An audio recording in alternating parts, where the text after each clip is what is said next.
2021년도 정기 2회 세 번째 시간이 되겠습니다. 다음 중 측정용 지시계기의 구비 조건으로 잘못된 것은 있는데, 여기서는 이제 장비가 60문제 중에서 두 문제가 나오네. 장비 문제이거든요. 근데 측정용 지시계기의 구비 조건 잘못된 것은 이겠습니다. 2014년도 이 정기 2회에서 한번 나왔던 문제 되겠네요. 확도가 높고, 확도라는 것은 정확도, 정밀도를 말하고, 오차가 적을 것, 이거 맞는 말이고요. 응답, 리스판스가 좋을 것도 맞는 말이고, 절연이라는 건 이제 그 측정 대상으로부터 좀 절연돼야 되겠죠. 그러니까 이 측정용 지시계기, 쉽게 말하면 테스트기를 되었을 때 얘가 뭐 편차가 있다거나 작동이 이상하면 안 되겠죠. 그래서 절연이 있어야 되고, 내구력, 그러니까 좀 튼튼해야 되겠죠. 이게 좋은 말입니다. 1, 2, 3번은요. 4번 출력 임피던스였는데, 임피던스라는 것은 쉽게 말하면 저항입니다. 저항 성분. 표시는 이제 이렇게 하기도 하고, 이렇게 하기도 하고, 이렇게 하기도 한데, 이건 콘덴서, 이것은 코일, 그다음 저항이라고 합니다. 이런 것들 통틀어서 임피던스라고 하는데요. 이게 출력 임피던스가 커버리게 되면은 여기 나 측정할 때 오차가 있을 수 있습니다. 그래서 출력 임피던스는 가능한 저가 됩니다. 반대로 말하면은 입력 임피던스를 커야 됩니다. 즉 이 장비를 이렇게 측정한 파트에 대었을 때 이 되어 가지고 이것이 어떤 전압이 낮아져 버리면 안 되겠죠. 그래서 이 4번이 맞으려면은 출력 임피던스가 가능한 적을 것인데, 측정용 지시계기는 출력보다는 입력 쪽이 맞겠죠. 입력 쪽이. 그래서 여기는 입력 임피던스가 가급적 커야 되겠습니다. 그래야지만이 이 테스트기를 대었을 때 여기에 전압 강화 같은 게 없겠죠. 그래서 18번의 정답은 4번 입력 임피던스가 가능한 클 것 되겠습니다. 19번 다음 측정 장비 중 시간 영역의 신호를, 시간 영역에는 보통 여러분들이 이제 타임하고 뭐 크기, 볼트 해가지고 이런 것들로 많이 봤을 거고, 이게 오실로스코프가 이제 산업기사하고 기사의 실기시험, 실기의 제3과제에 그동안에 오실로스코프가 있었거든요. 그래서 오실로스코프라는 것은 어떤 전기 파형을 시간대 영역으로 보는 것 같다고 우리가 오실로스코프로 합니다. 오실로스코프. 근데 여기서 주파성으로 볼 수 있는 건 뭐냐면은, 쉽게 말하면은 1kHz, 10kHz, 100kHz 해가지고 여기에 9.3MHz가 이런 거 크네, 이렇게 할 수 있는 거, 그게 이제 주파성이 되겠습니다. 즉 1번 문제에서 우리가 봤다시피 이렇게 해가지고 90.3MHz 반송파 주파수고, 위로 2kHz, 밑으로 2kHz, 이런 식으로 주파성에 볼 수 있는 거 있죠. 이게 이제 스펙트럼이라고 하고, 이렇게 스펙트럼으로 보여주는 장비를 갖다가 한국말로는 스펙트럼 분석기, 영어로는 스펙트럼 어널라이저라고 또 합니다. 그래서 혹시 어널라이저라고 나올 수도 있습니다. 분석기가 어떤 스펙트럼 분석기가 되겠고, 이게 2021년도부터 올해부터인가요? 그래서 실기과제에 산업기사와 그 다음에 기사에 제3과제 아마 스펙트럼 분석기 사용법에 대해서 시험 문제가 바뀌었을 겁니다. 그전에는 오실로스코프가 되겠고요.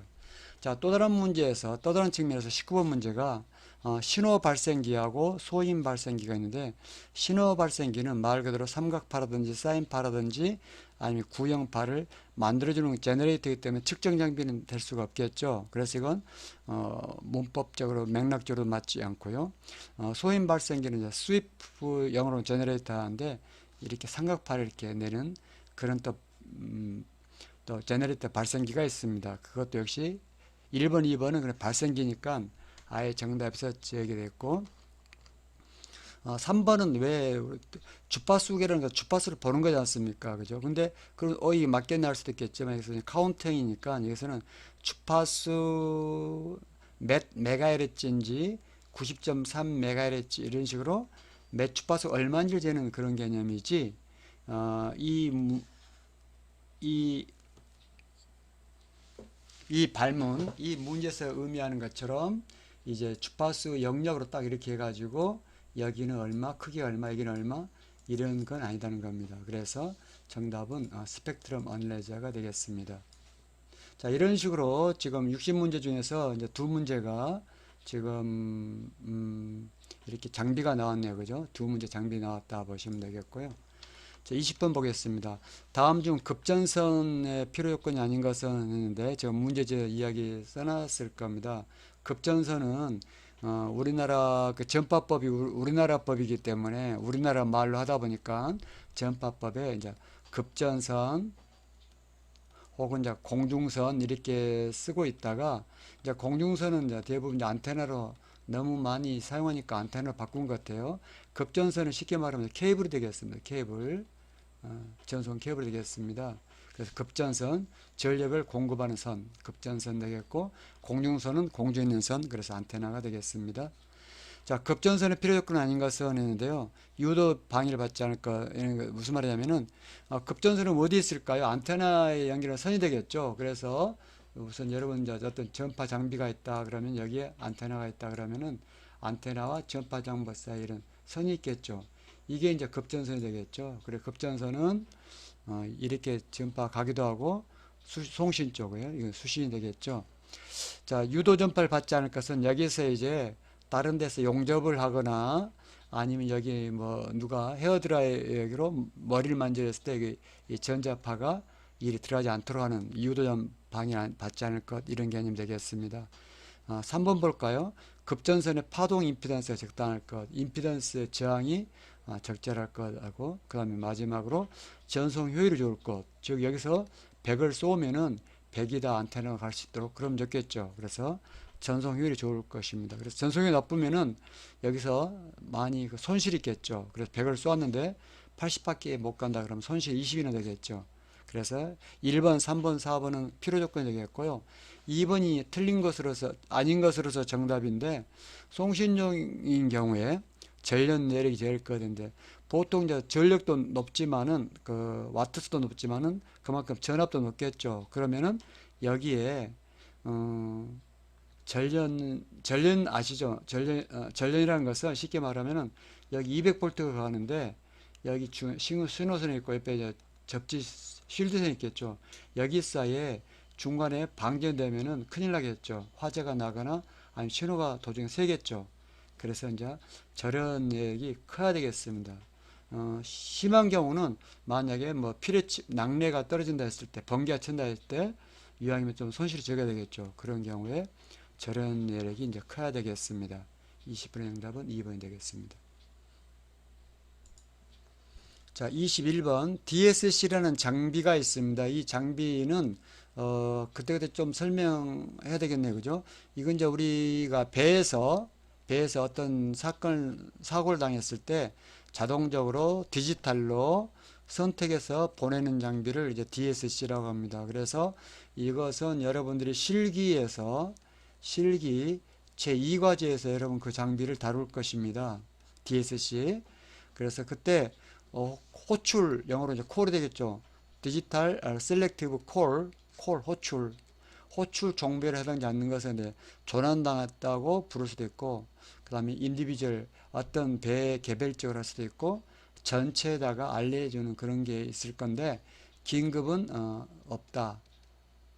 있는 거겠죠. 그래서 21번은 나중에 여러분의 실기 제2과제 그 교재를 보면서 한번 여러분이 같이 보시면 말했구나 하고 또 확인하시면 되겠습니다.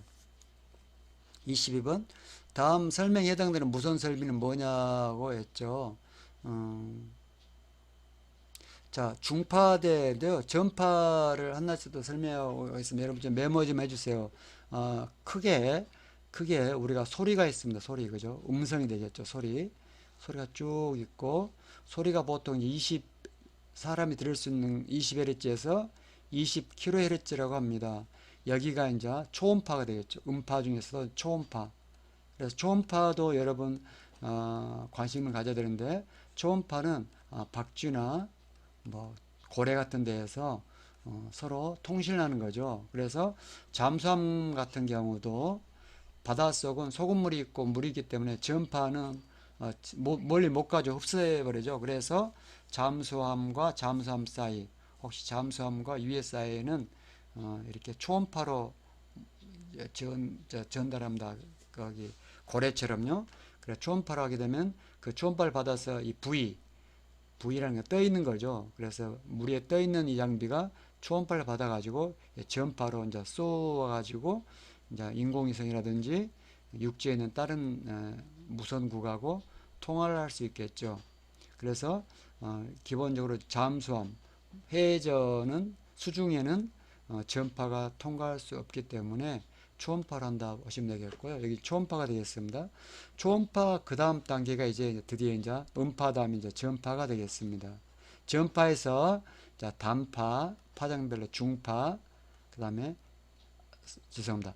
장파, 긴 거, 중파, 짧은 거 단파, 초단파 이렇게 나가고 있습니다. 그건 다음에 또 기회 있으면 설명드리겠습니다. 어떤 전파 다음에 이제 빛, 그죠? 빛도 이제 가시광선으로서 빨주, 노초, 파란보, 적외선에서부터 자외선 이렇게 주파수에 따라서 됐습니다. 그래서 소리도 하면서 초음파가 되고요. 전파도 장파, 중파, 단파, 초단파, 극초단파 뭐 이런 게 있고 그 다음에 빛도 빨주, 노초, 파란보 그 다음에 뭐냐 이제 사람 눈에 안 보이는 X선, 감마선, 알파선 이런 것들이 있습니다. 자, 이래서 중파대 같은 경우는 주로 배에서 많이 이용하는데 중파대는 특징이 뭐냐면은 멀리는 못 가지만은 멀리는 못 갑니다. 그렇지만은 회절이 됩니다. 즉 지구는 둥그니까 이쪽 배에서 이쪽 배까지 안 보이면은 통화를 못 하는데 통신을 못 하는데 중파 같은 경우는 장파나 중파 같은 경우는 회절이 됩니다. 약간 휘일 수 있습니다. 그래서 보이지 않는 백끼리도 통화를 할 수 있는 장점이 있습니다. 중파는요. 중파. 그래서 이제 디지털 신호로 항행 경보나 기상 예보, 경보. 항행 경보라는 것은 뭐냐면은 가다가 보면은 뭐 아기 공룡 둘리가 있다, 빙하가 있다, 아니면 어디에는 지금 미사일 시험이 있다, 울릉도 근처에서 지금 사격이 있다 이런 것들. 이거 포함되겠죠, 그죠? 그다음 기상 예보. 곧 몇 월 며칠 날 태풍이 예상된다 이런 식으로 이런 것들을 해상 안전 정보 이런 것들이요. 해상 안전 정보를 영어로 마리타임 해상 안전 세이프티 정보 인포메이션 나중에도 이거 나오니까 미리 설명드리는 겁니다. 그래서 여러분들이 이 시험지를 했으면 여기다 영어로 메모하면 좋겠죠. 마리타임 세이프티 인포메이션 해상 안전 정보 이런 것들이 해상 안전 정보 되겠습니다. 그런 것들을 자동으로 인쇄하는 무선 설비가 뭐냐면은 네비텍스 수신기가 되겠고 다음에 또 하겠습니다. 계속 반복하면 네비텍스 수신기를 우리나라에서는 서해안에는 변산반도에 있고요. 변산반도에 있고 동해안은 죽변에 있습니다. 죽변고등학교 근처에 죽변 항쪽에 있는데 보면은 이 네비텍스 송신국이 있어서 동해안을 커버하고 우리나라에서 변산반도에 있는 그 네비텍스 송신기에서는 또 서해안을 커버하면서 중파로 매 시간마다 이런 것들을 이제 보내고 있고요. 그걸 자동으로 받아서 인쇄를 띠릭띠릭 해가지고 이제 프린트 해주면은 그걸 항해사들이 이제 보고 조치를 하겠죠. 그래서 이제 배의 안전을 위해서 전파를 이용해서 만든 제도가 되겠습니다. 네비텍스 수신기하고 지금 DSC를 여러분들이 이제 보고 있는 중입니다. 자, 23번. 이것도 좀 비슷한 건가요? 지금 제가 갑자기 했는데. 자, 중파, 단파, 초단파의 무선 설비 부담 것으로서, 해상 이동 업무 식별번호를 사용해서 해상 이동 업무, 해상을 영어로 마리타임이다 겠죠. M, 이동 모바일, M, 그 다음에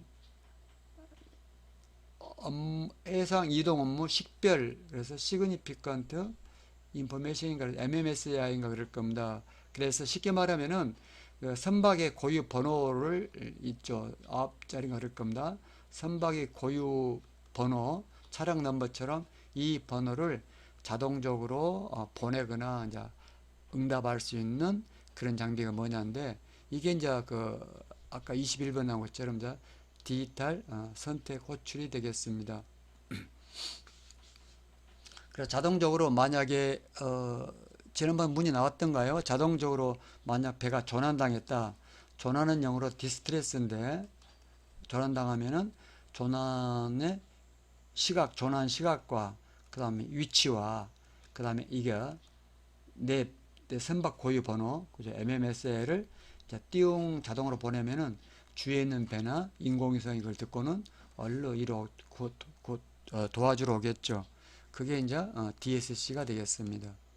얘들은 수신기죠. 수신기고 이것도 수신해서 받는 프린트하는 거가 되겠습니다. 자, 24번 ITU는 UN 산하의 UN 세계 연합인가요? 예. 유나이티드 네이션 세계 연합의 산하에 있는 인터내셔널 세계 텔레커뮤니케이션 통신 연합이 되겠습니다. 그래서 거기서 공용어가 있는데요. 일본어는 불행히도 아닙니다. 그래서 러시아의 스페인어, 아랍어, 그 다음에 불어, 영어, 그 다음에 중국어까지 있습니다. 7개인가 그런데 다음에 또 기회 있으면 설명드릴게요. 근데 여기서 만약에 오해의 소지가 있다, 약간 명확히 할 필요가 있다 할 경우는 불어를 사용합니다. 그것은 ITU뿐만 아니라 UN 산하에 있는 모든 회의들은 혹시나 약간 어휘상 약간 오해 소지가 있다 이런 나라들끼리 그러면 불어로 사용하게끔 관리가 되어 있습니다. 그래서 일본어나 우리나라 말은 ITU의 공용어가 아직 아니고 아니면 영원히 안 될 것 같습니다. 그렇게 할 필요 없으니까요. 그 다음 역시 ITU 문제 되겠습니다. 그래서 원래는 옛날에는 지금은 이상하게 되는데 옛날에는요 1번부터 20번까지가 저기 무선 파트였습니다. 무선 그러니까 전파 공학 파트였고요. 21번부터 40번까지가 이 ITU나 이런 그 국제법, 전파법 자체가 됐고 41번부터 57번까지가 이제 통신 영어였는데 뭐 언제부터 이렇게 좀 바뀐 것 같아요. 그 다음에 57번부터 60번까지는 통신 보안 쪽 뭐 이렇게 됐었는데 올해 21년도부터 좀 뭔가 좀 바뀐 것 같습니다. 어쨌든 그 분야를 아시면 되겠고요. 그래서 ITU, ITU 나오죠. 주요 기능 아닌 것을 하는데, 하여튼 좋은 말들이니까 좀 알아두시고요. 전기통신 표준에 대한 우선순위 및 전략 검토 이런 것들은 ITU 자체 목적은 아니라고 보시면 되겠고, 이것은 좀 참고하시면 되겠습니다. 26번, What Distress Signal. 이제 디스트레스가 가장 위험하고 가장 긴급한 통신이 되겠습니다. 조난입니다. 조난, 디스트레스. 이게 좀 기본 문제가 알아두셔야 됩니다. 디스트레스만큼은요. Do you send what distress send do you what 조난 신호로 당신은 뭘 보냅니까? 무엇을 보냅니까? 어디서요? 라디오라는 것은 라디오라는 개념보다는 무선이 되겠습니다. 선이 없다. 전파, 텔레폰, 무선 전화로 되겠습니다. 그래서 이렇게 많이 나오는 건데요. 메이데이가 맞겠습니다. 그죠? 여러분 영화에서 많이 봤죠? 비행기나 배가 조난당할 때 무전기로 메이데이 하고 3번 메이데이가 되겠습니다. 자, 그래서 이건 상식적으로 알아두셔야 되겠습니다. 반드시 알아두셔야 되고 잘 나오겠죠. 조난신호는 메이데이다 보시면 되겠습니다. 자, 해상 이동 업무다인데요. 해상 이동이라는 것은 이 이동 통신 업무가 되겠습니다. 즉 배에서 움직이면서 하는 업무를 갖다 해상 이동 통신 업무라 보시면 되겠고 통신 우선순위가 있습니다. 조, 긴, 안, 비라고 암기하시면 좋겠습니다. 기본적으로 꼭 암기하시면 좋겠습니다. 조는 조난, 그죠? 긴급, 이건 안전, 그다음 비상이 되겠고 비상이란 말이 좀 요즘에서 이게 일반으로 바뀌었을 겁니다. 이 비상하고 이거 좀 헷갈리지 않습니까? 조난은 영어로 이제 디스트레스가 되겠고 디스트레스 긴급은 urgent, 그죠? urgent. 그래서 빤빤이라고 안전은 safety가 되겠죠. 영어로 safety. 비상은 이 emergency가 되겠는데 emergency가 요즘 바뀌었어요. 그래서 좀 이따 그런 문제 나오면 설명드리도록 하겠습니다. 자, 그러면 이제 가장 낮은 거다 했잖아요. 그래서 그러면 가장 높은 것부터 먼저 하면요. 디스트레스입니다. 1번 디스트레스. 디스트레스 메시지, 디스트레스 트래픽, 그죠? 호출, 메시지, 통신. 그 다음에 조긴, urgency, 이게 두 번째가 돼. urgency, 두 번째가 되겠습니다. 긴급. 긴급은 다음에 또 나오겠지만은 조난당할 우려가 있을 경우입니다. 얘는 조난당했을 경우고요. 얘는 조난당할 우려가 있을 경우. 좀 애매한데, 어쨌든 긴급은 아직 조난당하지 않고요. 위험해서 이제 조난당할 확률이 높거나 긴급할 경우 말 그대로 urgency가 두 번째가 되겠고, 안전은 이제 안전에 방해되는 것들에 대해서 알리고 아니면 뭐 이런 것들 급하지는 않죠. 그래서 이건 좀 위험한데 좀 조심할래 이런 것 이 정도가 세이프 되겠고 4번 아더 커뮤니케이션은 이제 모든 그 다 끝나고요. 재난이나 모든 게 끝나고 나중에 인명구조라든지 이제 이미 침몰됐거나 했을 때 인명구조나 도로로 말하면 도로 교통 정리하고 뭐 복구하는 단계 그런 용도 쓰는 커뮤니케이션이 other 커뮤니케이션인데 비상이 아마 other로 바뀌었을 거예요. 옛날에는 그게 비상이었거든요. 어쨌든 조긴 안비나 조긴 안 일로 보시면 되겠습니다. 그래서 조긴 안, 조난, 디스트레스, 긴급, urgency 이건 꼭 메모해서 암기하시면 좋겠습니다. 28번은 모든 국, 여기서 국이라는 개념은 정확한 의미는 무선국이 되겠고요. 전파법을 다음에 설명할 게 있으면 있죠. 무선국의 정의는 조작하는 사람, 자격증을 가진 사람이죠. 이게 사람, 조작자, 오퍼레이터와 그 다음에 그 무선 장비를 우리가 무선국이라 합니다. 그래서 우리가 그 햄 같은 거 할 때 보면요. 국장님 그럽니다. 그다음 방송국 있죠. 방송국 하면은 이 방송국은 방송 장비뿐만 아니라 그 방송 장비를 다루는 모든 사람들 의미까지 같이 있습니다. 그래서 무선국, 이 국이란 것은 결국 무선 장비를 가지고 있는 사람과 그 일체를 이제 무선국이라고 하고 있습니다. 모든 국은 불필요한 전송이 금지된다 그러는데요. 왜 그러냐면은 전파가 많지는 않기 때문에 그렇고요. 전파가 너무 전파 크기가 세게 되면은 다른 약한 전파가 또 안 들릴 수가 있습니다. 그래서 불필요한 전송은 금지되어 있습니다. 사실은요. 그래서 불필요한 게 뭐냐? 그럼 필요한 게 뭡니까? necessary죠. necessary. 그죠? 그래서 이제 불필요한 것은 unnecessary가 되겠습니다. 그래서 전송, 트랜스미션.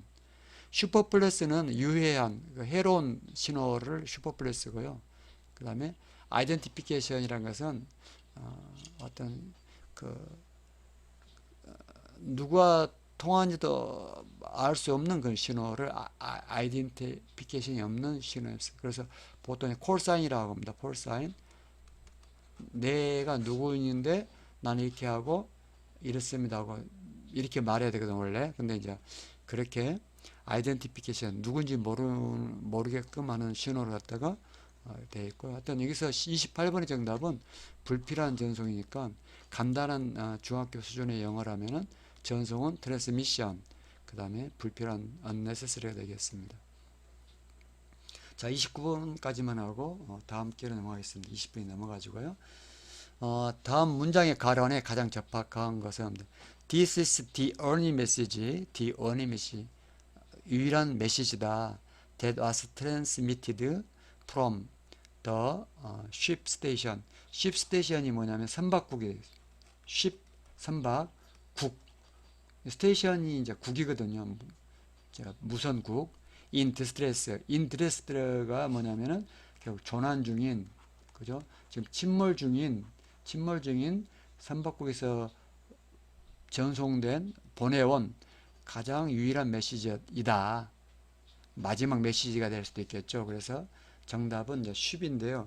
그럼 왜 10이냐면은 왜 10이 맞겠냐면 이 문장 자체가 원래 전파전자통신기능사가 선박용이죠 원래. 그러니까 그런 것도 있지만은 자 레일, 트레인, 뭐 기차, 레일 뭐 이런 거잖아요. 버스잖아요. 근데 인 디스트레스니까 조난 중이잖아요. 침몰 중인 거죠.